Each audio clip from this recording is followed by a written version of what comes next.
Nadiskaril ang isang freight train sa Texas matapos sumalpok sa tumatawid na truck.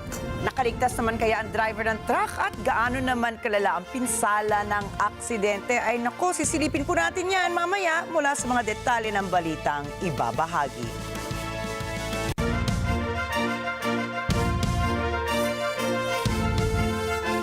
Magandang gabi. Ako po si Ricky Matay. Ako si Nina Richie Alagaw Flores. Ito ang mata ng Agila International para naman sa mga headlines ngayong araw ng Huwebes.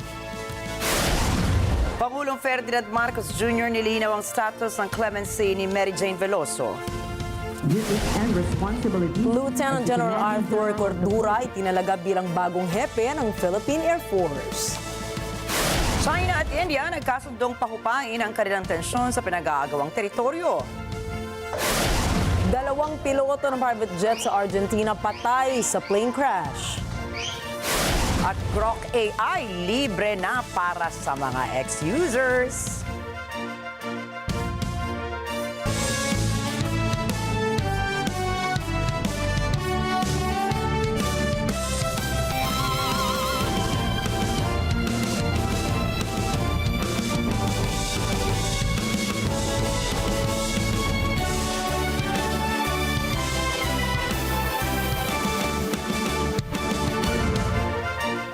Malayo pa tayo doon. Ito po ang sinabi ni Pangulong Ferdinand Marcos Jr. hinggil sa posibilidad na ipagkaloob kay Mary Jane Veloso ang clemency. Paliwanag naman ng Pangulo, kakauwi pa lamang ni Veloso sa Pilipinas at ipapaubayan na nito sa mga legal experts ang kapalaran ng Pinay. Sa kabila nito ay pinasalamatan naman ng Pangulo ang Indonesia sa pagbabalik ng kustodiya kay Veloso. Sa ilalim kasi ng practical arrangement ng Pilipinas at Indonesia ay habang buhay na sentensya ni Veloso ay nasa ilalim na ng jurisdiksyon ng Pilipinas. Kabilang narito ang mga otoridad na magbigay ng clemency, remission, amnesty at mga katulad na hakbang. Nauna nang sinabi ni Justice Undersecretary Raul Vasquez na ang clemency bid ni Veloso ay seryosong pinag-aaralan. Tinukoy ng Department of Foreign Affairs o DFA nito Miyerkules na nasa 59 na Pilipino sa ibang bansa ang nahaharap sa death sentences kung saan karamihan sa mga ito ay dahil po sa murder. Ayon kay Foreign Affairs Undersecretary Eduardo de Vega, ang mga natukoy na Pilipino ay nasa Malaysia at Saudi Arabia at may informal moratorium sa death penalty. Sinabi rin ng kalihim na ginagawa ng Pilipinas ang lahat para mapagkalooban ng mga Pilipino sa Saudi Arabia na mapagkalooban sila ng pardon. Ang pahayag na ito ng DFA ay kasunod ng pagbalik Pinas ni Pinay death row convict Mary Jane Veloso mula sa Indonesia.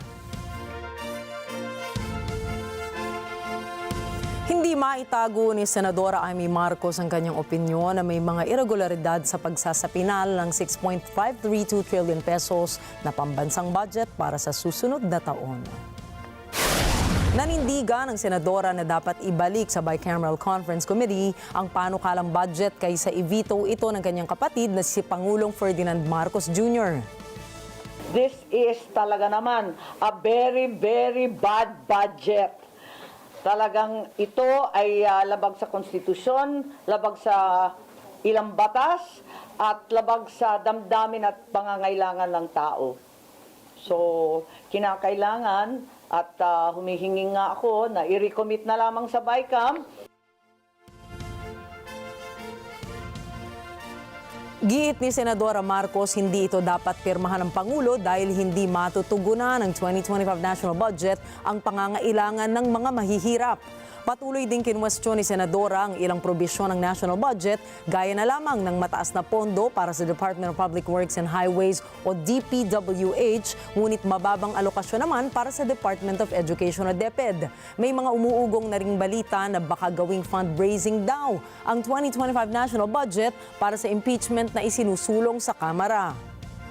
Ako'y nangangamba at kinakabahan na baka naman hindi tama ang payo sa aking kapatid. Alam po ninyo, technically, I think the President is absolutely right that in fact, once the bill has been endorsed to him and it's already on his table, all he can do is to veto line by line, the budget.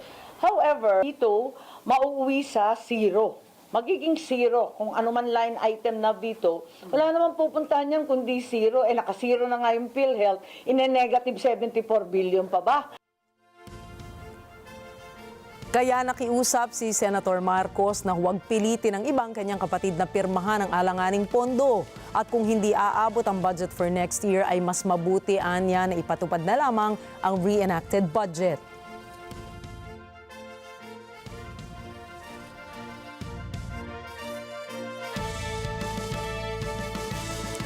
Itinalaga ni Pangulong Ferdinand Marcos Jr. bilang bagong hepe ng Philippine Air Force o PAF si Lieutenant General Arthur Cordura. The road ahead is not without its challenges, but I am confident that you will rise to meet those challenges. With your steadfast leadership, you can guide the Air Force towards becoming an institution that is more agile, credible, and responsive to the demands of an ever-evolving security landscape. Which his duties and responsibilities as the Commanding General of the Philippine Air Force and has now been turned over to Lieutenant. Sa isinagawang change of command ceremony sa Villamor Air Base sa Pasay City ay tuluyang nang nagretiro sa pwesto si Lieutenant General Stephen Pareño bilang Commanding General ng PAF.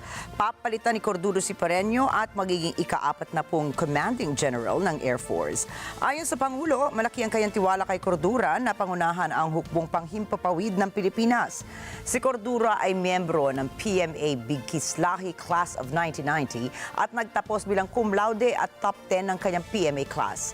Hindi rin matatawaran ang academic credentials nito at mga posisyong hinawakan sa militar bago maging Commanding General ng PAF. Sa kabila nito ay nanawagan din ang Pangulo sa incoming Air Force Chief at sa buong hukbong maging alerto. Binigyan din ni PBBM na patuloy na isagawa ang mga prinsipyo ng karangalan, tungkulin at kahusayan sa pagkamit ng mas mataas na antas at masiguro ang kaligtasan at kapakanan ng sambayanang Pilipino. Planong ibenta ng Department of Agriculture ang mas masustansya at mas murang bigas sa susunod na taon. Sa media interview kay Agriculture Secretary Francisco Chu Laurel Jr., sinabi nitong kapwa itong ibebenta sa mga kadiwa stores para mabenepisyohan ng mas maraming Pilipino. Ayon sa kalihim, ang sulit rice ay purong durog pero puting bigas na ibebenta sa halagang 35 hanggang 36 pesos kada kilo. Habang ang Nutri rice naman ay hindi puting bigas na local rice na mabibili naman sa halagang 36 hanggang 37 pesos kada kilo. Nakatakdang ilunsad ng DA ang pagbebenta ng sulit rice sa Enero at ang Nutri rice naman sa kalagitnaan ng 2025. Ayon sa Department of Health o DOH, handa ang Pilipinas na harapin ang anumang umuusbong na sakit, kagaya ng Disease X na nakita sa Democratic Republic of Congo sa Africa. Sinabi ng World Health Organization o WHO na umabot na sa higit 400 individual ang nagkakasakit dahil sa Disease X. 31 na rin ang namatay dahil sa sakit na ito. Karamihan sa mga biktima ay mga batang wala pang 5 taong gulang. Ilan nila sa sintomas ng Disease X ay lagnat, ubo, sakit ng ulo at pananakit ng katawan. Sinabi naman ni DOH Secretary Teodoro Herbosa na ang Disease X ay posibleng emerging or re-emerging disease na naklasify na noon ng WHO. Gayunpaman ay minomonitor pa rin ito ng DOH bilang bahagi ng kanilang international health regulation responsibilities. Kumpiyansa rin ang Health Secretary sa kakayahan ng Pilipinas na harapin ang anumang banta sa kalusugan dahil marami na anyang natutunan ang bansa sa pagharap nito sa COVID-19 pandemic. Pinag-iingat ng Cybercrime Investigation and Coordinating Center o CICC ang publiko laban sa social media accounts na nag-aalok ng SIM registration service kapalit ng maliit na bayad. Inihayag ng CICC ang pagka-alarma dahil sa napag-alamang social media account na may pangalang Dito Telecommunity na humihimok sa publiko na mag-avail ng serbisyo nito na available sa lahat ng networks. Kinumpirma naman ng Dito Telecommunity Corporation na hindi sa kanila ang naturang social media account at wala itong pinahintulutang gawin ang naturang serbisyo. Kaya paalala ni CICC Executive Director Alexander Ramos sa publiko, personal na magparehistro ng kanyang SIM card users o ang mga SIM card users sa kani-kanilang networks. Saad pa niya, maaaring gamitin ang ganitong uri ng social media accounts ang impormasyong nakalap nila para sa panloloko, katulad ng phishing scams. Kinundina ng PDP laban ang rekomendasyon ng House Quad Committee o Quadcom na sampahan ang kaso sina dating Pangulong Rodrigo Duterte, Senator Bato de la Rosa, Senator Bongo at iba pang miyembro ng Duterte administration dahil sa war on drugs nito. Malinaw anila na may kinalaman sa politika ang ginawa ng Quadcom at walang malinaw na legal at malinaw na batayan ang mga aksyon nito. Sinabi rin ng PDP laban na ang mga testimonya na ginawa bago ang Marathon Quadcom investigations ay nakuha nila sa pamimilit at ang mga resource persons ay palaging pinagbabantaan ng contempt kung hindi nila sila sumusunod sa script ng Quadcom. Isinagawa rin nila ng Quadcom ang investigasyon na walang due process at may bias laban kay Duterte at umabot pa ang investigasyon sa isang House Committee na nagtagkang idiin si Vice President Sara Duterte sa umano'y maling paggamit ng pondo. Samantala, welcome naman para kay Davao City Representative Paulo Duterte ang anumang investigasyong isasagawa ng isang impartial at credible na kinatawan. Walaan niya siyang tinatago at committed siya na malinis ang pangalan ng kanyang pamilya.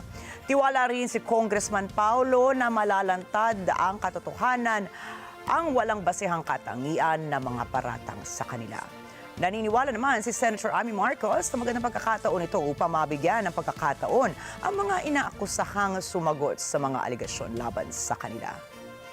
I think karapatan ng mga committee sa Congress maglabas ng anumang committee report at mag-recommend ng pagpapile ng kaso.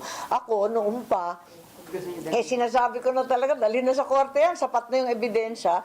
Kung tingin ninyo, yung katibayan ay sapat, dalhin na sa korte yan sa lalong madaling panahon. Pagkat hindi naman nakakapag-convict, parusa, sentensya ang ating mga mambabatas, dilayan na natin. Dapat kung may dapat managot, pasagutin na kaagad.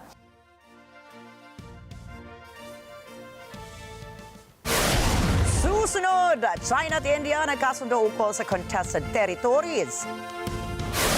Mga sundalo ng North Korea namatay sa Russia-Ukraine war. At suspect sa likod ng pagbomba sa isang opisyal ng Russia, nahuli na. Mga detalye na mga balita nga at iba pa sa pagbabalik na mata ng Agila International.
Be your own health advocate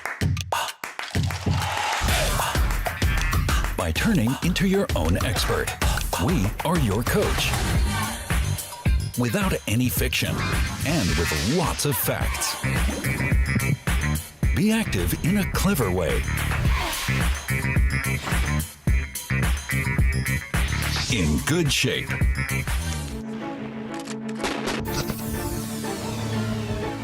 Hindi palalampasin. Ang katotohanan ay hindi dapat itokhang. I believe, ma'am, that we reached the point of no return. Mga kwento sa likod ng balita, bubusisiin, Meron po ba kayong nalalaman tungkol dito sa assassination plot naman po laban sa pamilya Duterte? Is that normal na yung SDO naubaya yung ganyang kalaking pera po sa security officer? ASPN. Ano sa palagay nyo? Lunes hanggang Biyernes, alas 8 hanggang alas 10 ng umaga, dito lang sa NET25. Together sa NET25. Sa NET25.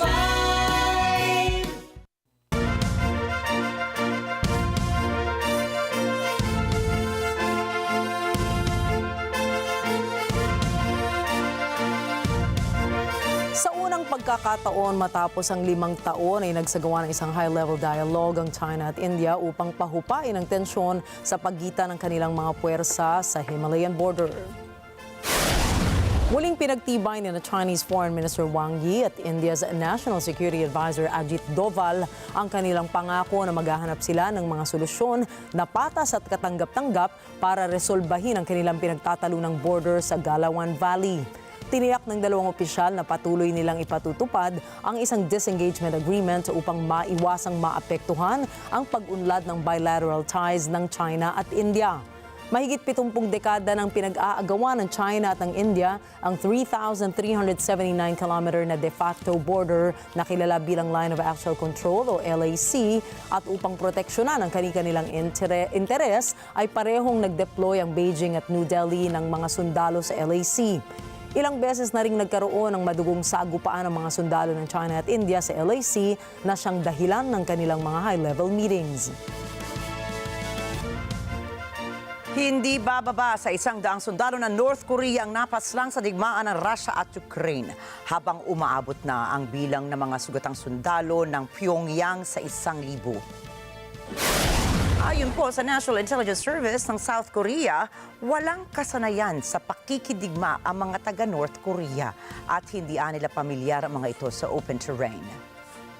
최소 100여 명의 사망자가 발생하였고 부상자는 1,000여 명에 가까이 달할 것으로 보인다고 국정원은 보고를 했습니다. 쾌활지라는 낯선 전장 환경에서 북한군이 전선 돌격대 역할로 소모되고 있다는 점과 또 드론 공격에 대한 대응 능력 부족 등이 배경이라고 설명을 하고 있습니다. Samantala, kinundena ng North Korea ang pahayag ng Estados Unidos at ng mga kaalyado nito ukol sa lumalalim na relasyon ng Pyongyang at Moscow. Giit ng North Korea, binabaluktot at sinisiraan ng US, G7 at European Union ang normal cooperative relations ng Pyongyang at Moscow. Ipinagmalaki rin ng Pyongyang ang alyansang militar nito sa Russia at sinabing napaka-epektibo nito sa pagpigil sa impluwensya ng Estados Unidos at ng mga kaalyado nito at sa pagtiyak ng pagbabalanse ng kapangyarihan para ipaglaban ang kapayapaan at seguridad. Inaresto ng mga kapulisan sa Russia ang isang 29-year-old na lalaki mula sa Uzbekistan na nasa likod ng pamamaslang kay Senior General Igor Kirillov at assistant nito sa Moscow. В ФСБ сообщили о задержании подозреваемого в убийстве начальника войск РХБЗ Игоря Кириллова. По данным спецслужбы, это гражданин Узбекистана. ФСБ также опубликовала... Hindi na inilabas pa ng Russian Investigative Committee ang pagkakakilanlan ng sospek kung saan ito umano ay binayaran ng Ukrainian Special Services. Una nang inamin ng Security Service ng Ukraine na SBU na sila ang nasa likod ng nasabing operasyon. Magugunit ang napatay si Kirillov matapos lagyan ng bomba ang kanyang electric scooter na nakaparada sa harap ng apartment building nito sa Moscow. Ang nasawing Russian general ay siyang namumuno ng Radiation, Chemical and Biological Protection Forces ng Russia. Kamakailan lang ay inakusahan siya na gumamit ng ipinagbabawal na kemikal upang hindi makahinga ang mga sundalo ng Ukraine sa frontline ng giyera.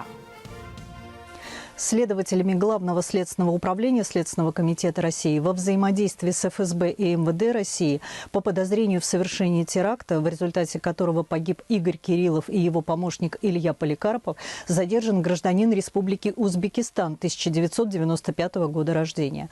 Задержанный доставлен к следователю, с ним проводятся следственные действия. В ходе допроса он пояснил, что был завербован украинскими спецслужбами. По их заданию он прибыл в Москву и получил самодельное взрывное устройство. Он разместил его на электросамокате, который припарковал у подъезда жилого дома, где проживал Игорь Кириллов. Для наблюдения за местом проживания военнослужащего он арендовал автомобиль каршеринга, в котором установил видеокамеру. Съемка с нее транслировалась организатором теракта в онлайн-режиме в город Днепр. После того, как поступил видеосигнал о выходе военнослужащих из подъезда, взрывное устройство было дистанционно приведено им в действие. За совершение этого преступления исполнителю гарантировалось денежное вознаграждение в размере $100 тысяч США и выезд в одну из европейских стран для проживания. Устанавливаются иные лица, причастные к организации этого преступления. Para sa Russia, ang arms control ay bahagi na ng nakaraan. Alamin natin kung bakit sa report na ito ni Rosel Feria. Noong Miyerkules, inakusahan ng hepe ng General Staff na si Valery Gerasimov ang Estados Unidos ng panunukso ng kaguluhan sa mundo. Binabaliwala na rin ni Gerasimov ang mga pangunahing Cold War arms control treaties. Anya, bilang tugon, bubuo ng relasyon ang Russia sa China, India, Iran, North Korea at Venezuela. Причиной, по которой Соединенные Штаты вышли из этих соглашений, стало стремление обеспечить возможность создания новых видов оружия, которые считались наиболее разрушительными. В первую очередь, это ракеты средней и меньшей дальности, а также средства противоракетной обороны Соединенных Штатов для развертывания в Европе и Азиатско-Тихоокеанском регионе, что провоцирует гонку стратегических наступательных вооружений. Ang Russia at US ang pinakamalaking lakas militar sa mundo. Kapwa ito nagpahayag ng panghihinayang sa pagkalas ng arms control treaties na layon sanang pabagalin ang labanan at pababain ang banta ng gerang militar. Inaakusahan ng US ang Russia ng pagkalas sa mga kasunduan tulad ng 1972 Anti-Ballistic Missile Treaty at ng 1987 Intermediate Range Nuclear Forces II INF Treaty. Formal na umatras ang US sa INF Treaty noong 2019 dahil anya sa paglabag ng Russia na itinanggi naman ng Moscow. At noong 2002, umatras din ang US sa ABM Treaty. Noong 2023, sinuspinde ni Pangulong Vladimir Putin ang partisipasyon ng Russia sa New START Treaty na lumilimita sa strategic nuclear weapons ng kapwa partido. Sinisisi nito ang suporta ng US sa Ukraine. Sa kabila ng ilang pagbitiw na ito, nananatiling sang-ayon ang Moscow at Washington sa warhead, missile at bomber limits na nakasaad sa kasunduan. Dagdag ni Gerasimov, ang deployment ng US missiles sa Europe at Asia ay nanunukso ng strategic offensive arms race. Nababahala rin ng Russia sa kasabay ng pagpapalakas ng puwersa ng US sa Pilipinas. В марте вооруженные силы Украины самостоятельно не имеют возможности вводить данные космической разведки, обеспечить подготовку полетных заданий для ракет. Фактически США после ударов по территории России стали непосредственными участниками конфликта. Rosel Feria para sa Mata ng Agila International, trusted, connected, on point. Ibinahagi ng United Kingdom ang mga nilalaman ng dagdag na £225 million o katumbas po yan ng $286 million na defense package na kanilang ipadadala sa Ukraine. Ang nasabing halaga ay bahagi ng military assistance na ipinangako ni UK Prime Minister Keir Starmer noon pang buwan ng Setyembre. Ito ang tugon ng nasabing bansa sa panawagan ng Ukraine sa mga kaalyado nito sa European Union para sa karagdagang tulong sa larangan ng digmaan at diplomasya. Maalalang nais palakasin ni UK Prime Minister Keir Starmer ang relasyon ng Britanya at ng EU simula noong una itong masira dahil sa Brexit. Ang panibagong package ay bubuuin ng small boats, reconnaissance drones, uncrewed surface vessels, loitering munitions, mine countermeasure drones, air defense equipment kasama ang radar, decoy land equipment at counter-drone and electronic warfare systems, support and spare para sa mga armas na naihatid na sa Ukraine at lampas 1,000 counter-drone electronic warfare systems at respirators upang matulungan ang Ukrainian Armed Forces. Maalalang nauna ng pinayagan ni Biden ang Ukraine na gamitin ang missiles nito na kanilang ibinigay panlaban sa Russia. Ibinunyag na ng British intelligence kung sino ang pinaghihinalaan nilang Chinese businessman na close confidant umano ni Prince Andrew. Alamin nga natin kung sino ito mula kay Judel Alipio. Pinangalanan ni British Security Minister Dan Jarvis ang isang hinihilang Chinese spy malapit kay Prince Andrew. Ayon sa British intelligence, si Yang Tengbo ay isang 50-year-old na businessman na nakipagkaibigan kay Prince Andrew at naging close confidant pa nito. Nangangamba ang UK government na posible anilang gamitin itong leverage ng China. Mr. Speaker, the first duty of any government is national security, so we welcome the court's decision to uphold the Home Office's position in regard to the exclusion of H6, who can now be named as Yang Tengbo. The Special Immigration Appeals Commission concluded that there was a basis for the conclusion that H6 had been in a position to generate relationships with prominent UK figures which could be leveraged for political interference purposes by the Chinese Communist Party, including the United Front Work Department and the Chinese state. Sinabi ni Jarvis na gagamitin ng UK government ang lahat ng paraan, kabilang na ang paghahabla, sanksyon at diplomasya upang tiyakin na ligtas ang United Kingdom sa anumang panghihimasok o pag-espiya ng ibang bansa. Depensa naman ni Yang ay wala siyang ginawang mali at hindi anya siya espiya. Samantala, tinawag namang absurd ni Chinese Foreign Ministry spokesperson Lin Jian ang akusasyon ng gobyerno ng United Kingdom sa umano'y Chinese espionage activities. Ipinaalala ni spokesperson Lin na ang pagdevelop ng relasyon ng China at United Kingdom ay isang common interest ng dalawang bansa. At nakatutulong din ito sa pagtataguyod ng pandaigdigang paglago ng ekonomiya. 我昨天也已经阐明了我们的立场，所谓中国间谍的指控，十分的荒唐。我想在这里指出，中英关系的发展既符合两国的共同利益，也有利于促进世界经济增长，应对全球性挑战。希望英方同中方相向而行，多积累积极因素，彰显两国合作、互利共赢的本质。 Judel Nicole Alipio from London, United Kingdom para sa mata ng Agila International. Trusted, connected, on point. Samantala sa Syria, operational na muli ang domestic flight sa bansa matapos ang pagbagsak ng rehimeng Assad doon.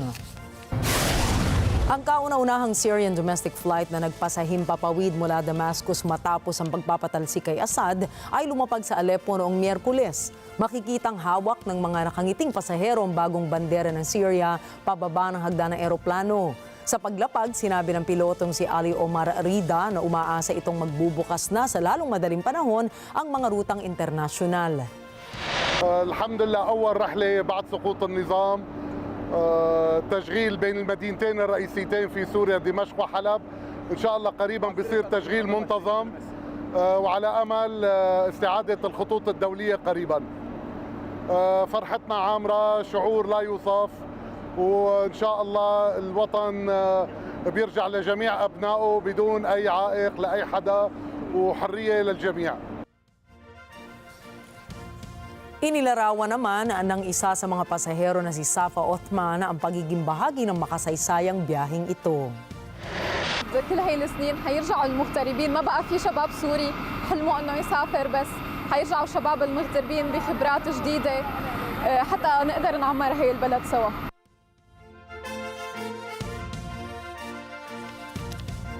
Sinabi ng UN Special Envoy para sa Syria na isang malaking bagay upang maayos ang transisyon ng pamahalaan doon kung tatapusin na ang sanctions laban sa Damascus. Si Leslie Gumarang para sa balita.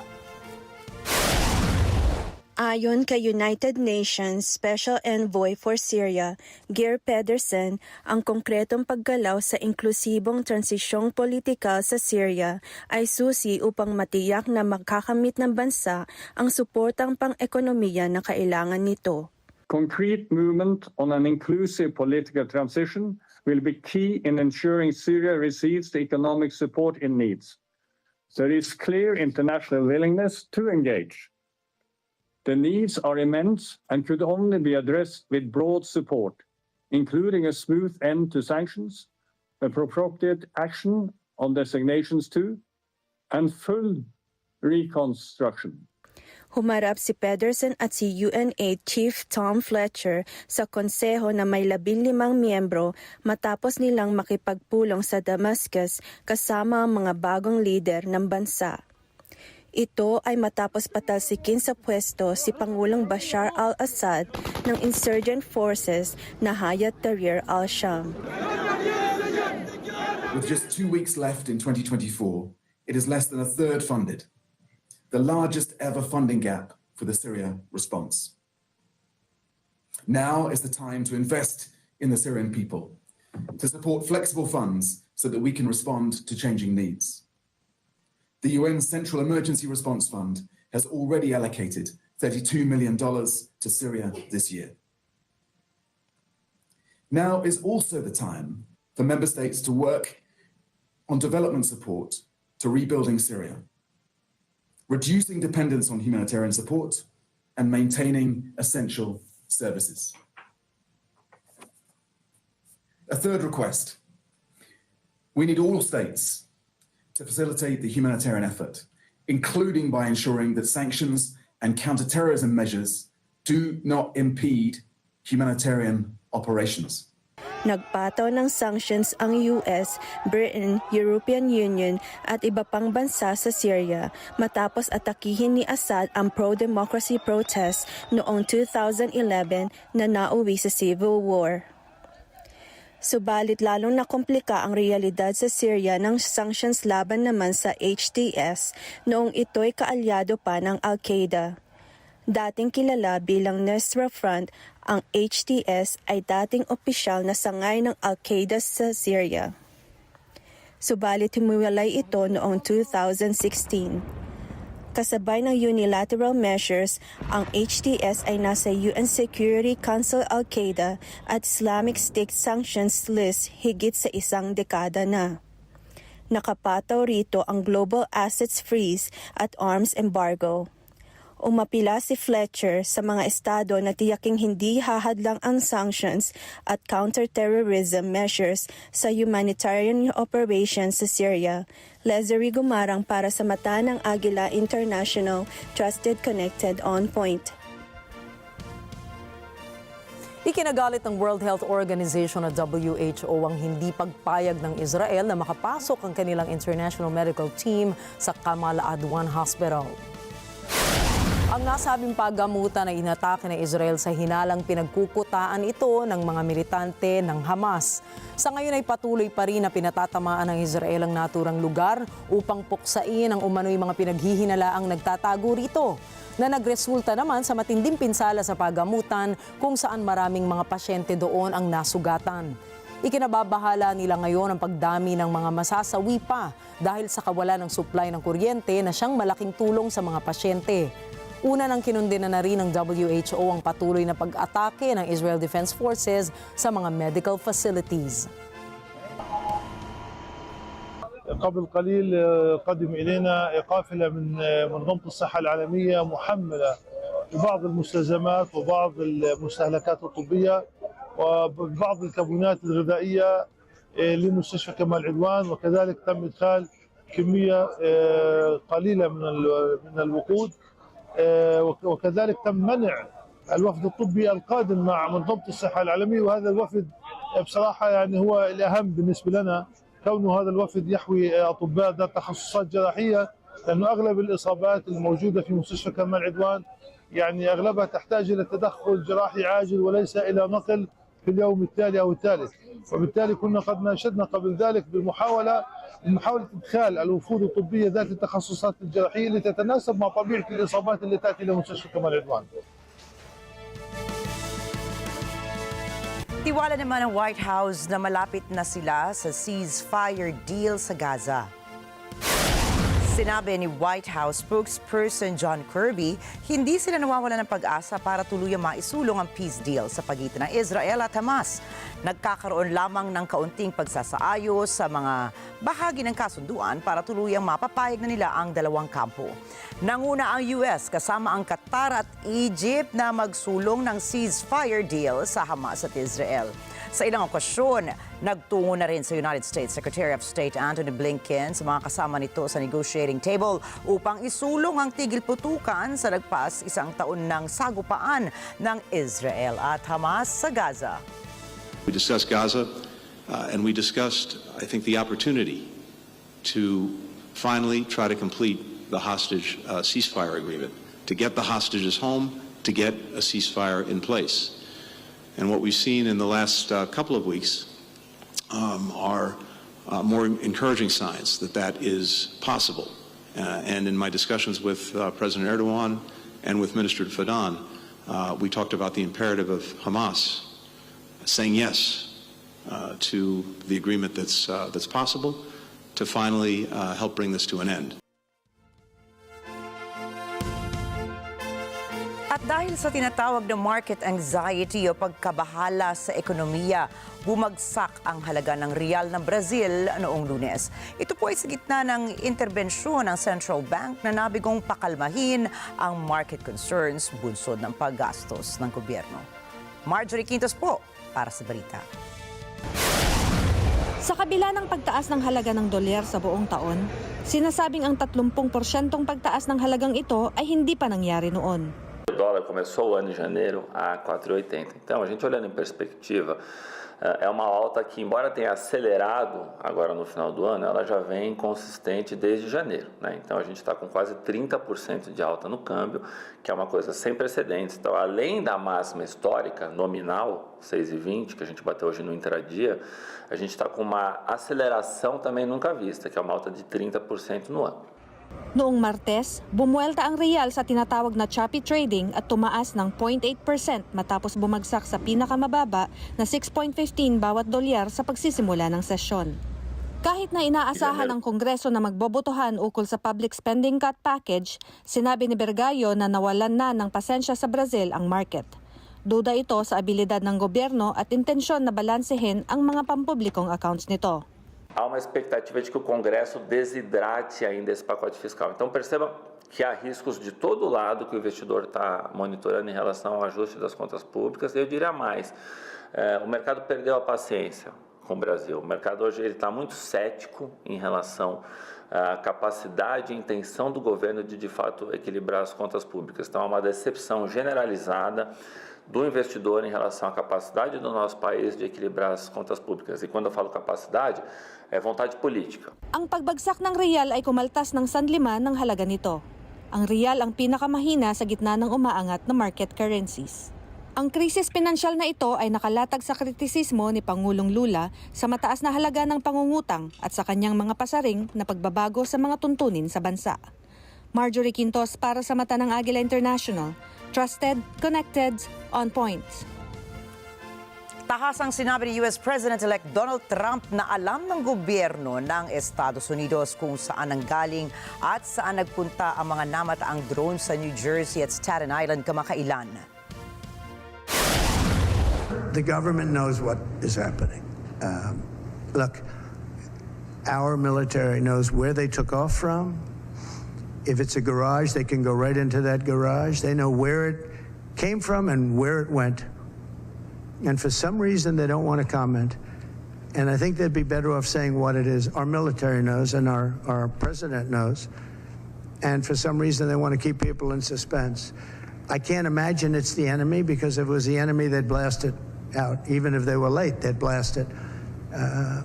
Something strange is going on. For some reason, they don't want to tell the people, and they should, because the people are really I mean, they happen to be over Bedminster. Want to know the truth?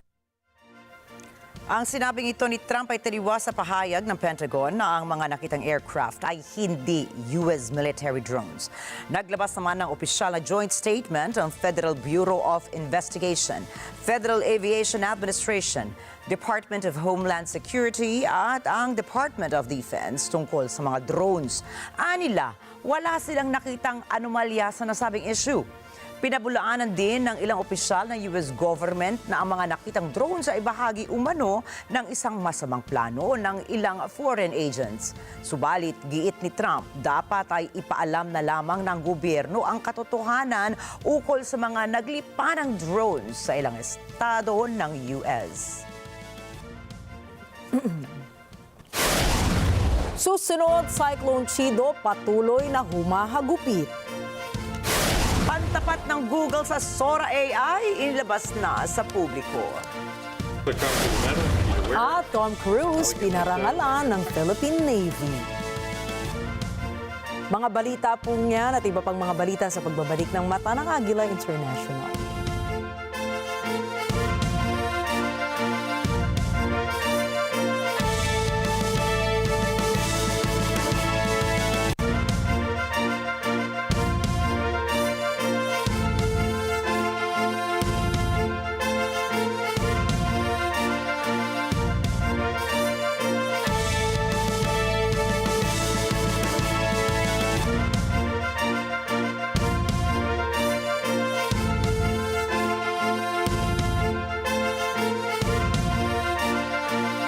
Alam namin ang iyong pagsisikap. Dama namin ang iyong mga sakripisyo. Kita namin ang pagharap mo sa bawat pagsubok. Kaya sa kabila ng mga hamon ng buhay, nandito kami para umalalay. Kasi katulad mo, gusto rin namin ang magandang bukas para sa kanya. Hatid namin ang dekalidad na edukasyon at makabagong pasilidad sa abot kayang halaga. Kaya huwag ka nang mangamba.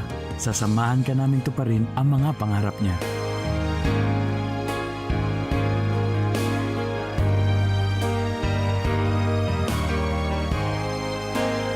Maaasahan mong sulit dito ang mga pinagsikapan mo. Sa aming mga makabagong pasilidad at sistema ng edukasyon. Mailalabas natin ang aking talino at mga kakayahan niya. Kahit sa munting halaga, makakasiguro ka na makakasabay siya sa mabilis na pag-ikot ng mundo. Sa New Era, karamay mo kami sa bawat hamon. Kaagapay mo kami sa bawat hakbang. Kasama mo kami sa bawat ngiti at tagumpay.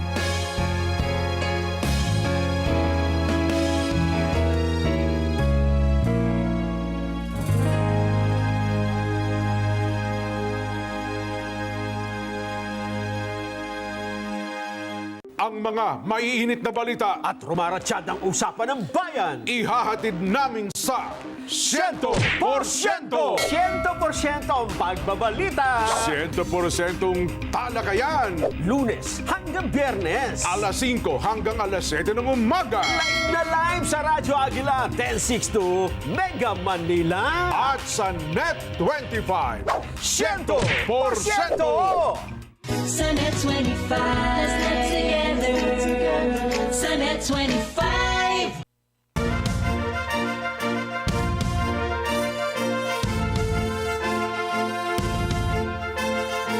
Patay ang 13 katao matapos ang pagbangga ng naval boat ng India sa isang pampasaherong ferry sa Mumbai, India. Ayon sa Navy, na mayroong 79 na iba pa ang kailang nailigtas mula sa lumubog na ferry. Sa inisyal na investigasyon ng mga otoridad ay nawala ng kontrol ang Indian Navy craft habang ito ay nagsasagawa ng engine trial sa Mumbai Harbor dahil sa engine malfunctions. Tumama ang speedboat ng Indian Navy sa pampasaherong barko na naging sanhi ng paglubog nito. Patungo ang pampasaherong barko sa Elephant Caves na kilala na dinarayo ng mga turista sa karagatang bahagi ng Mumbai nang ito ay bumangga.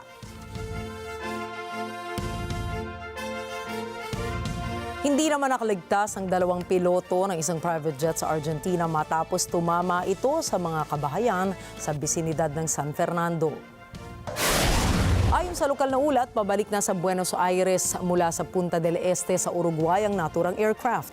Nakalapag na ang eroplano sa runway bandang 1:19 ng hapon pero lumampas ito. Batay sa salaysay ng mga nakasaksi, pinaniniwala ang nawala ng preno ang private jet. Nagdulot naman ng malaking pinsala sa residential area ang pagsabog ng eroplano, kung saan maraming residenteng malapit sa pinangyarihan ng insidente ang nagkagulo.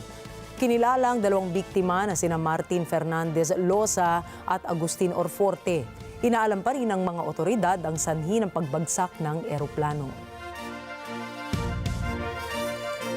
Nadiskaril ang isang tren sa Texas matapos sumalpok sa isang tumatawid na truck. Ayon sa lokal na ulat, nasawi ang isang individual habang sugatan naman ang ibang apat. Naganap ang insidente bandang 5:00 ng hapon malapit sa Oak Street at Stafford Street. Dumiretso ang tren sa gusali ng Chamber of Commerce ng nasabing syudad. Sinabi naman ni Pecos City Manager Charles Lino, 3 sa mga kargong dala ng tren ay naglalaman ng hazardous materials. Subalit, siniguro naman ng opisyal ang publiko na na-contain na ang mga naturang materyales.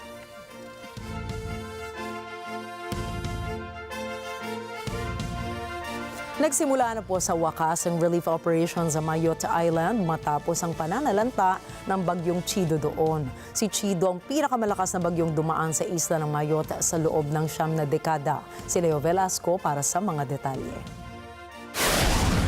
Nagsimula ang paspasang pamamahagi ng tulong sa mga biktima ng bagyong si Chido sa Mayotte. Nanatiling hindi malinaw ang bilang ng mga nasawi dahil sa trahedya. Sa kasalukuyan, 22 lamang ang kumpirmadong patay ayon sa mga ospital. Nangangamba ang mga opisyal panlokal at health workers na ang bilang na ito ay malamang na mas mataas. Maraming mga lugar ang hindi pa maaring pasukin na naging dahilan ng komplikasyon kung paano masusuri ang pinsalan ng bagyo at bilang ng mga nasawi. Pinatag ng bagyo ang mga dampa na tahanan ng maraming undocumented migrants. Ang opisyal na bilang ng populasyon ng Mayotte ay nasa 321,000. Subalit dahil nga sa undocumented migrants, na karamihan ay mula sa Comoros at Madagascar, pinaniniwala ang mas marami ang bilang na ito. Naghahanda ang health workers sa posibilidad na pagkalat ng sakit sa mga darating na araw. Ang Mayotte ang pinakamahirap na overseas territory ng France. Nagdaan ito sa ilang ulit na kaguluhan nitong nakaraang mga taon. Leo Velasco para sa mata ng Agila International. Trusted, connected, on point. Higit sa 70% ng kabahayan sa isang bayan ng Mozambique ang winasak ng bagyong si Chido. Noong Miyerkules, nagsimulang magsinop ng kalat ang mga residente ng Mekufi sa katimugang Pemba sa Cabo Delgado region ng Mozambique. Ito ay matapos salantain ni Bagyong Chido ang kanilang lugar kamakailan. Ayon sa UNICEF Chief Field Officer sa Pemba na si Nicolas Wasuna, higit sa 70% ng mga tirahan doon ang pinansala ng bagyo. So this was the worst affected area. From the reports we're getting, over 90% of the homes were either totally collapsed or partially damaged. Many of the homes here are made of local materials, not materials that can withstand a cyclone such as Chido. So this was one of the worst affected. Tumutulong sa survivors ang ilang mga ahensya na humaharap din sa suliraning pangkomunikasyon dahil sa kawalan ng kuryente doon magpahanggang ngayon. We have had an issue of power, of internet, and these are critical to support the response, especially in coordination and being able to really drive the response forward. But we've worked without it, and as you can see now, we're heading to the initial response. But you can see the devastation that Cyclone Chido created, especially for these very vulnerable families here. Ayon sa opisyal na tala, tumaas na ang death toll sa 45 mula sa 34 kahapon. Sa Malawi naman, may 13 na ang naiulat na nasawi matapos lumapag ang bagyo sa bayan mula sa isla ng Mayotte. Samantala, tinayak ni Wasuna na patuloy ang pagtulong nila sa mga nasalanta, lalong-lalo na sa mga pamilyang may maliliit na bata.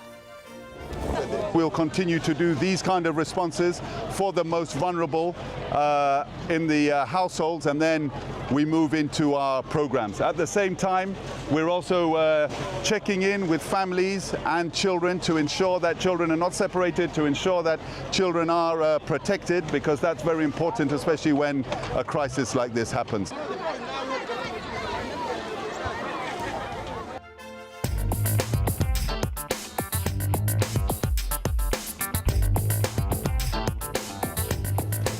Nako, goodbye paper bills at hello polymer bills na po. Ipinakilala ng Bangko Sentral ng Pilipinas o BSP ang mga bagong polymer banknote series ng bansa. Sa isang seremonya sa President's Hall sa Palasyo ng Malacanang, ipinakita ni Pangulong Ferdinand Marcos Jr. ang polymer banknotes na nasa denominasyon na 500 pesos, 100 pesos at 50 pesos. Ayon sa BSP, magagamit ang mga bagong pera na ito sa unang quarter ng taong 2025 at mas magandaan nila ito kaysa sa paper bills dahil mas enhance ang security nito kaya mas may iwasan ang pamemeke ng pera. Mas durable din nila ang mga polymer banknotes kumpara sa kasalukuyang mga paper bills.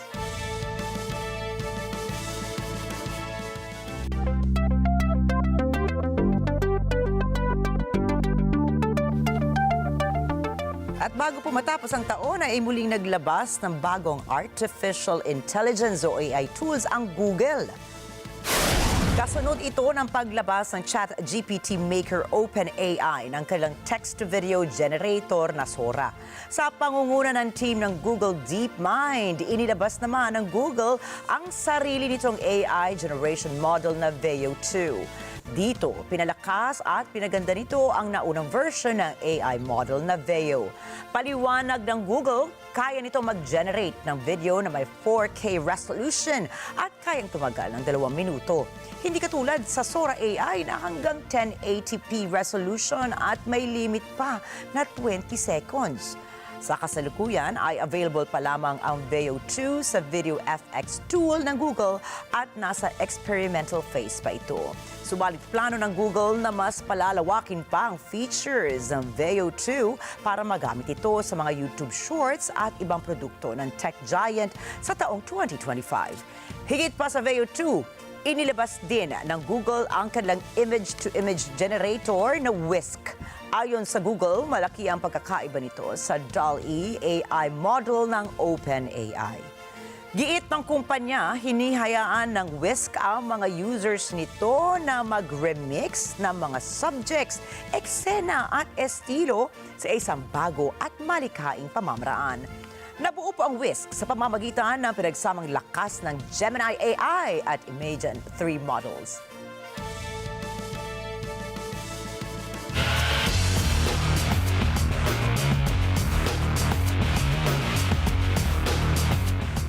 Samantala, sasailalim sa pagsasaayos ang ilang mga pangunahing sports facilities sa bansa. Nagkaroon na ng kasunduan ang Philippine Sports Commission o PSC at ang Department of Public Works and Highways o DPWH para sa pag-upgrade ng PhilSports Complex sa Pasig City at Rizal Memorial Sports Complex sa lungsod naman ng Maynila. Sinabi ni PSC Chairperson Richard Backman na layo ng nasabing rehabilitation ay para na rin sa kapakanan ng mga atleta. Isang malaking hakbang ito para mapanatiling ligtas at mapayapa ang mga atleta tuwing nagsasagawa ng pagsasanay sa mga nasabing pasilidad. Nakatakda namang itayo ang 12 palapag na gusali sa tapat mismo ng Ninoy Aquino Stadium kung saan makikita dito ang makabagong bowling facility at ang pagsasaayos na rin ng administrative building at Philippine Sports Museum.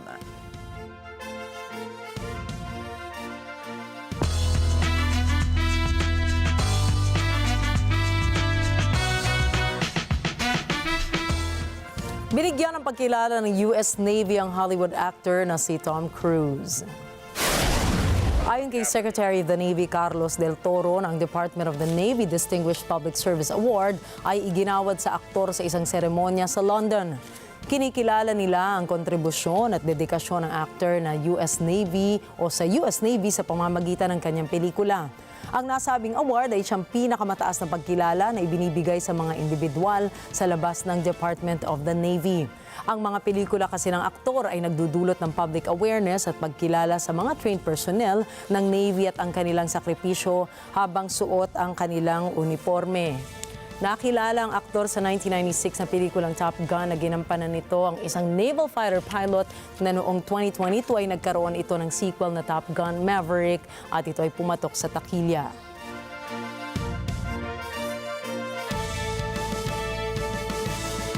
At narito po kami para maghatid ng balita saan mang dako ng mundo. Muli, ako po si Ricky Mathay. Ako si Nina Richie Alagaw Flores, ito ang Mata ng Agila International. Para naman po sa iba pang mga balitang nanggaling din sa iba't ibang panig ng mundo, punta po tayo kay Alma Angeles para sa Mata ng Agila World News. Take it away, Alma.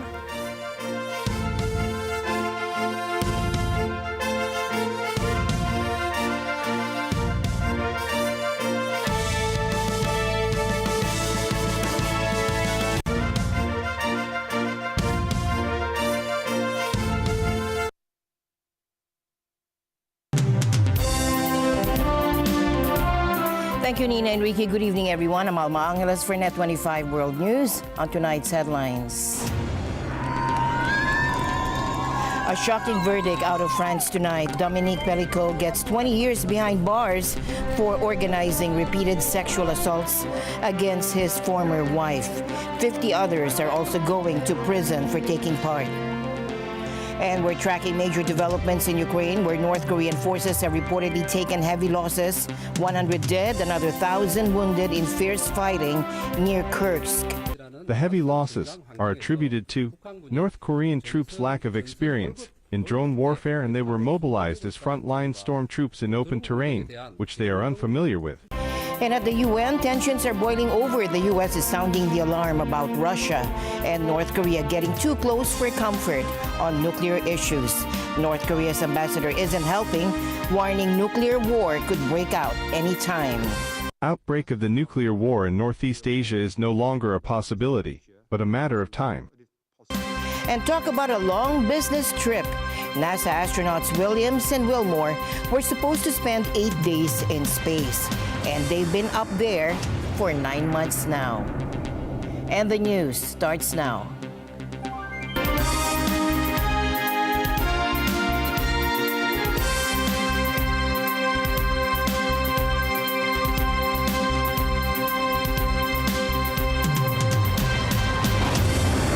Crowds cheered as Dominique Pellicot was found guilty in a mass rape trial that has shocked the world. The case, which has made headlines, also turned Giselle Pellicot into a symbol of courage and resilience. In addition to Pellicot's conviction, a panel of judges found 20 out of 50 co-defendants guilty, rejecting their claims that they thought they were participating in a consensual sex game, or that Pellicot's consent meant his wife Giselle also agreed. The presiding judge announced the sentencing would be given after all verdicts were delivered. Prosecutors have requested a 20-year prison sentence for Pellicot and terms ranging from 4 to 18 years for the other defendants, most of whom are accused of raping Giselle while she was in a coma or while she was sleeping. Dominique Pellicot, 72, admitted to the charges during the 3-month trial, apologized to his family, and stated that all the men he invited into his home knew his now ex-wife was unaware of what was happening to her. Giselle, also 72, waived her right to anonymity during the trial and insisted that disturbing videos of the abuse recorded by her former husband be shown in court. She said she hoped this would encourage other women to speak up. It is with profound emotion that I express myself before you. This trial was a very difficult ordeal, and in this moment, my first thoughts are with my 3 children, David, Caroline, and Florian. I am also thinking about my grandchildren because they are the future, and it is also for them that I fought this battle.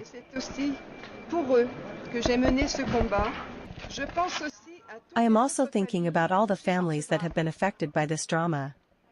Finally, I am thinking about the unrecognized victims whose stories often remain in the shadows. I want you to know that we share the same battle. The trial has sparked protests across France in support of Giselle and led to a broader discussion about whether France should update its rape laws, particularly to make clear that consent is a key component of sex. South Korea's impeached President Yoon Suk-yeol is ready to personally present his side of the story in the ongoing legal proceedings related to his brief declaration of martial law, and that is according to a lawyer advising him. Now, Suk Dong-yoon, a lawyer and longtime friend of President Yoon, shared on Thursday that multiple investigations into the president, which seem to overlap, should be streamlined. He also added that Yoon, who once served as a prosecutor, has already apologized for shocking the public with his martial law declaration, but has a clear stance on the issues at hand. Yoon caused a stir on December 3 when he declared martial law in a late-night address, only to retract it hours later after lawmakers rejected the decision. Yoon, who was impeached last Saturday by the National Assembly, now faces a constitutional court trial to determine whether his presidency will be ended or his powers restored. In addition, investigations are underway to see if his martial law declaration could be seen as insurrection, a charge that a South Korean president doesn't have immunity from. Regarding whether the martial law declaration breached the Constitution, Suk explained that Yoon viewed the situation as an emergency state due to the opposition party's control over parliament, cuts to the government budget, and the impeachment of government officials. This, he argued, justified the martial law move. Given the characteristics of this case, if there are parts in the procedures where the president's thoughts, opinions, and convictions need to be clarified, I believe he is willing to directly address them without any postponements. National Assembly Speaker Woo Won-shik disagreed, calling Yoon's justification flawed and pointing out that Yoon failed to communicate properly with Parliament or attend the opening session and budget discussions, unlike his predecessors. Currently staying at his residence with his duties suspended due to the impeachment, Yoon has not made any public comments since the impeachment. Suk emphasized that while Yoon regrets the national shock caused by his martial law declaration, he hopes the public will understand the president's pain in dealing with the opposition's power. President Yoon Suk-yeol has already apologized for surprising and shocking the public, and he remains apologetic for that. But he has a clear and confident position on the issues that are in dispute and must be distinguished between right and wrong. As for whether Yoon will comply with the investigations or respond to attempts to summon him, it remains uncertain. Suk noted that Yoon is still assembling legal teams to handle both the criminal investigations and the impeachment trial. As President Yoon Suk-yeol was a prosecutor before he became president and worked in the legal field, he can use his own legal knowledge while in the court defending himself. It is highly likely for him to make decisions with his legalistic background for the pleadings or claim legal arguments favoring himself. Meanwhile, the Presidential Security Service has stated it will not cooperate with attempted raids, and the Constitutional Court confirmed that its trial documents have not yet reached Yoon. Alarmingly, we assess that Russia may be close to accepting North Korea's nuclear weapons program, reversing Moscow's decade-long commitment to denuclearize the Korean Peninsula. Russian Foreign Minister Lavrov said in September that Moscow viewed the notion of denuclearizing North Korea as a closed issue, as it understood Pyongyang's logic of relying on nuclear weapons as the foundation of its defense. South Korea and Britain both criticized Lavrov's remarks, saying he had undermined the global non-proliferation regime. And Foreign Minister Lavrov's declaration that the notion of denuclearizing North Korea is a, quote, closed issue, unquote, is a reckless departure from the agreed principle of complete, verifiable, and irreversible disarmament, and undermines the Non-Proliferation Treaty. Russia's UN ambassador, Vasily Nebenzia, did not reference North Korea's nuclear program when he addressed the council. He defended the growing cooperation between Moscow and Pyongyang as Russia's sovereign right. Now, turning to cooperation between Russia and Pyongyang, we have repeatedly set out our position that DPRK, Democratic People's Republic of Korea, North Korea, is our close neighbor and partner with whom we are developing relations in all areas. This is our sovereign right. Russian cooperation with the DPRK at the military and other areas is in accordance with international law, not in violation thereof. This is not directed against any third countries. It is not posing a threat to states in the region or the international community. And have no doubt, we will continue to develop such cooperation. Russia has forged closer diplomatic and military ties with North Korea since invading Ukraine in February 2022. And Russian President Vladimir Putin and North Korean leader Kim Jong-un have visited each other's countries. North Korea's UN Ambassador Song described the closer ties as a positive contribution to international peace and security, and citing what Pyongyang sees as a US-led nuclear-based military bloc in the region, he also said this. DPRK will never tolerate the arbitrary and high-handed practice of the United States and its following policies in an attempt to impose a monopoly and a system of domination.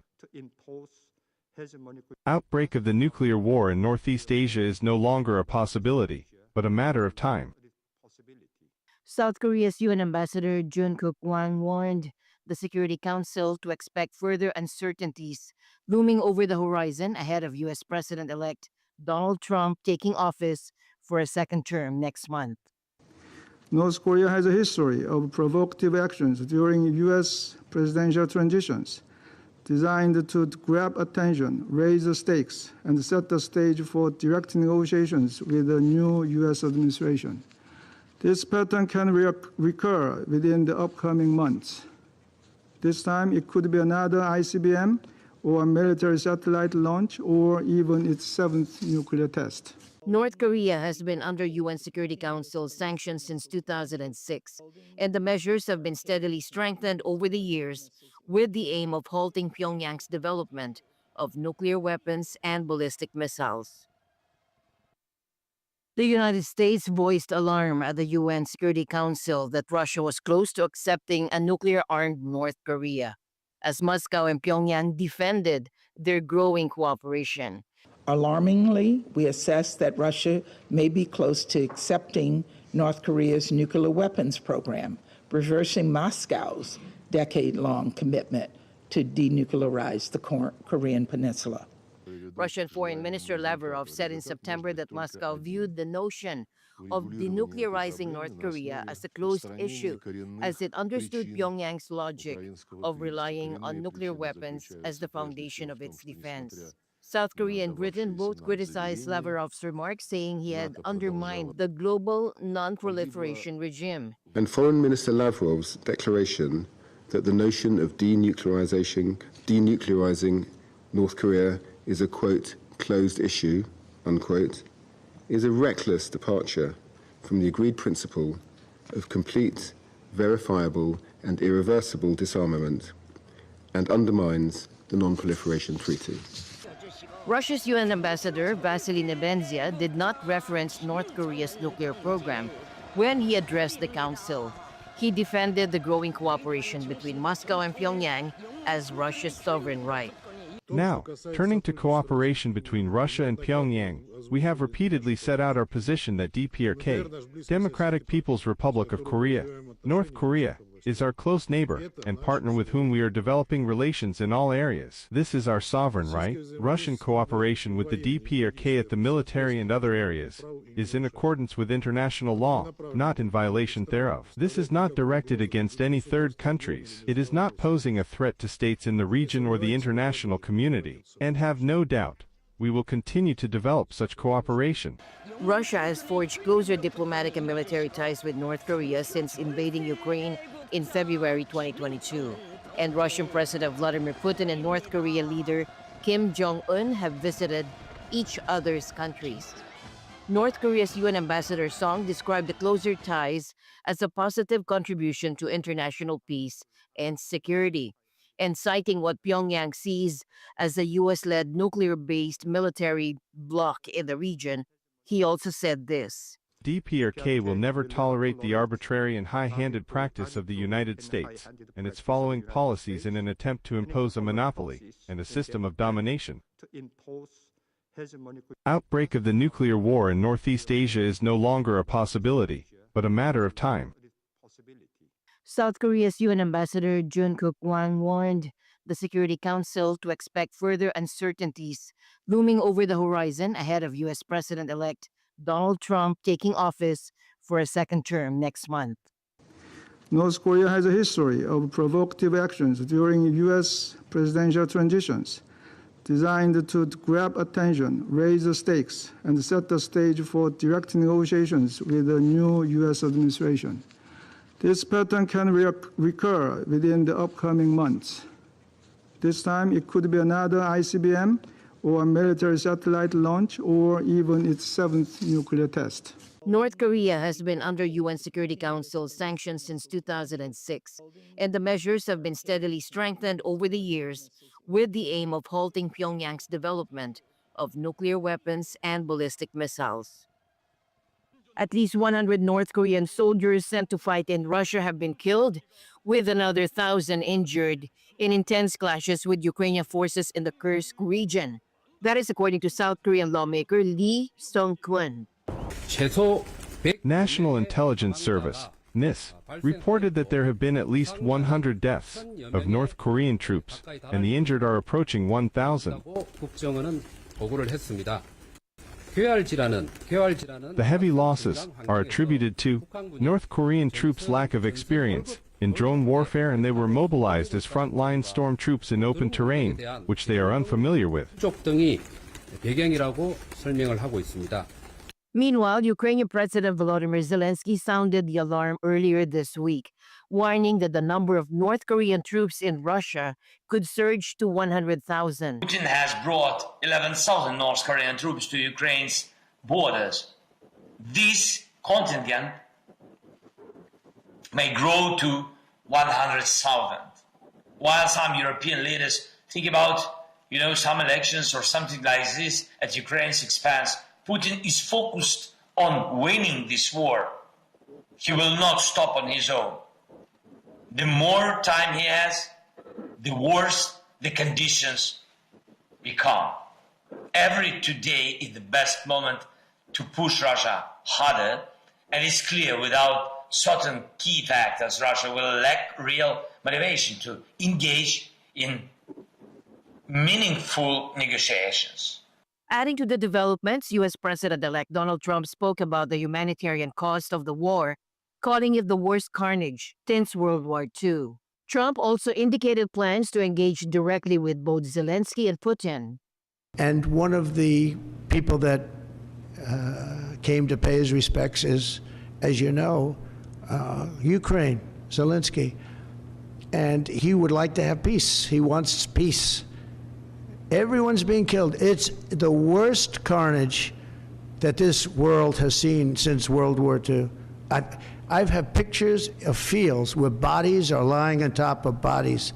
Looks like the old pictures of the Civil War, where just bodies are all over. Just if you saw those pictures, you'd feel more strongly about it. It's got to stop. And we're trying to get it to stop. Well, we're gonna see. We're going to be talking. We'll be talking to President Putin, and we'll be talking to the representatives, Zelensky and representatives from Ukraine. We got to stop it. It's carnage. When asked if Ukraine should cede territory to Russia, well, I'm going to let you know that after I have my first meeting. But a lot of that territory, when you look at what's happened to those, I mean, there are cities that there's not a building standing. It's a demolition site. There's not a building standing. So people can't go back to those cities. There's nothing there. It's just rubble. Just like when I knocked down a building in Manhattan, which is actually, this is worse, actually, because we do it step by step. This thing has just got demolished. And by the way, in those buildings are many people.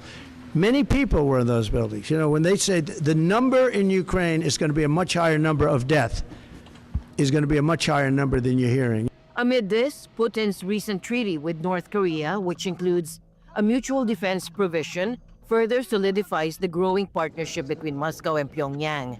North Korean troops have reportedly been deployed in significant numbers in the Kursk region, a flashpoint of heavy fighting since Ukraine's cross-border incursion in August. The situation remains dire, with escalating human costs and rising geopolitical tensions.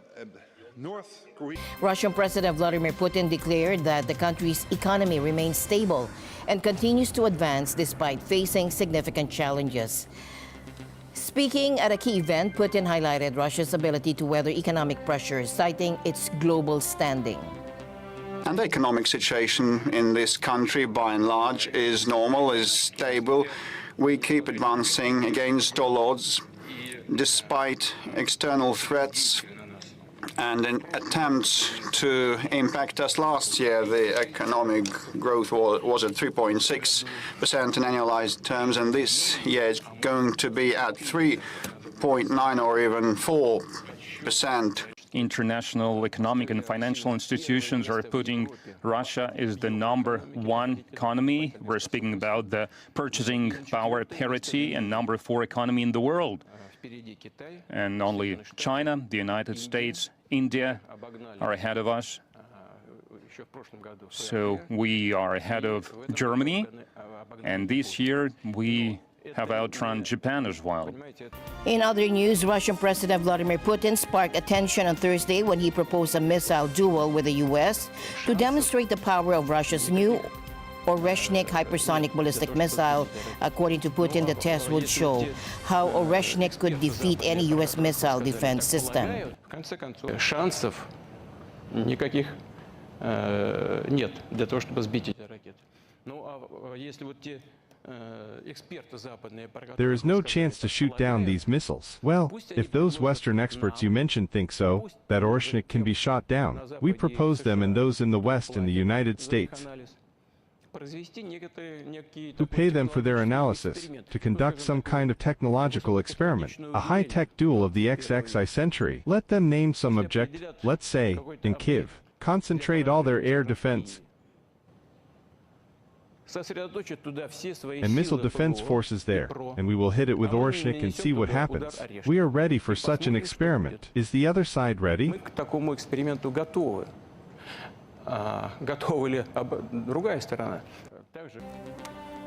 And the news continues here on NET25 World News. We'll be right back. Dahil walang hinto ang balita. Financial straits. Mata ng Agila Weekend tuwing Sabado, alas 4 ng hapon.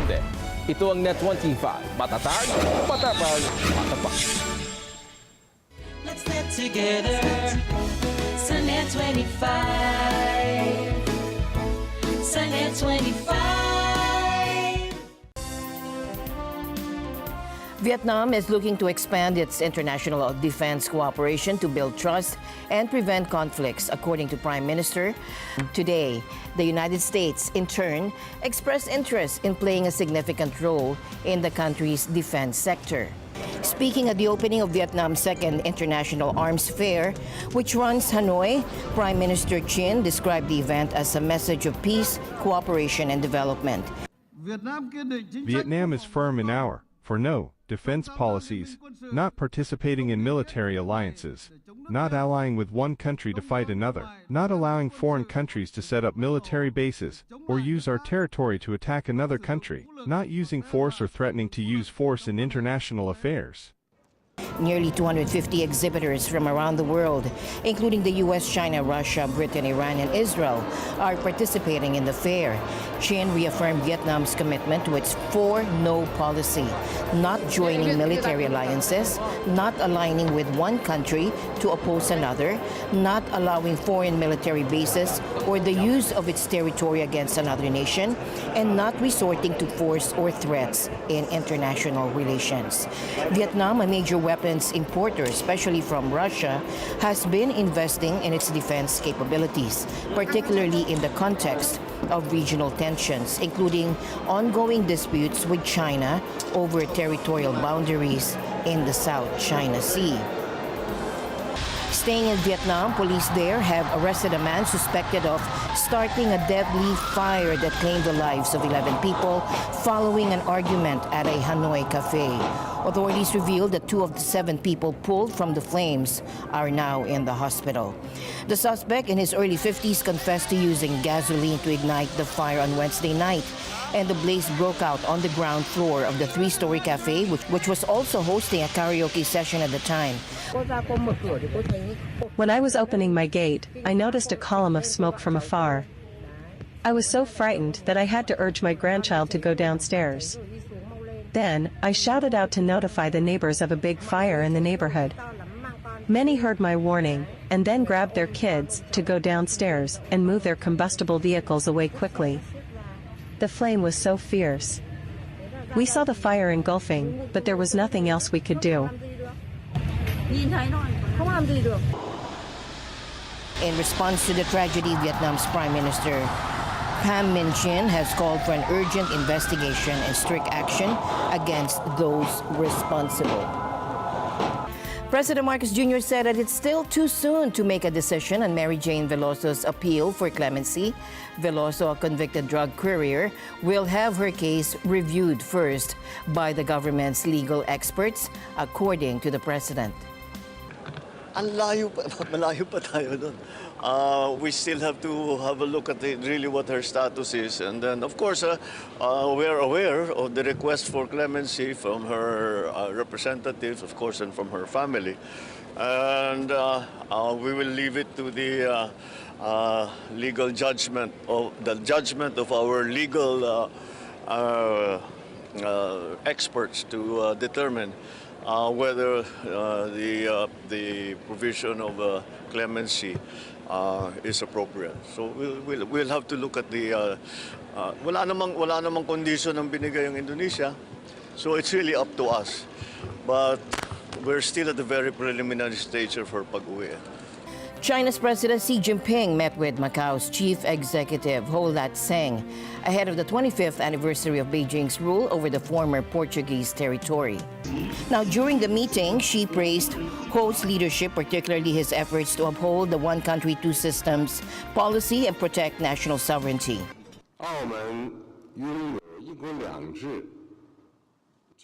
Macau, with its unique advantage of one country, two systems, has laid a solid foundation for development.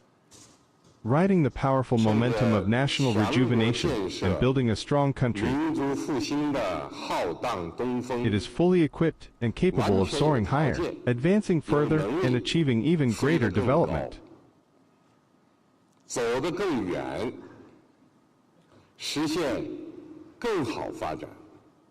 This marks Xi's third visit to Macau as president, and he's set to attend the inauguration of the new chief executive elected in October. Several roads were closed on Wednesday while the light rapid transit operator halted services for a section of its lines. Several flights were also rescheduled or canceled. The road closures and traffic arrangements will remain in force until Friday, according to Macau's Transport Bureau. Now, separately, consular services in Macau were postponed after Beijing's Ministry of Foreign Affairs refused to issue visas for Hong Kong-based diplomats to go to Macau.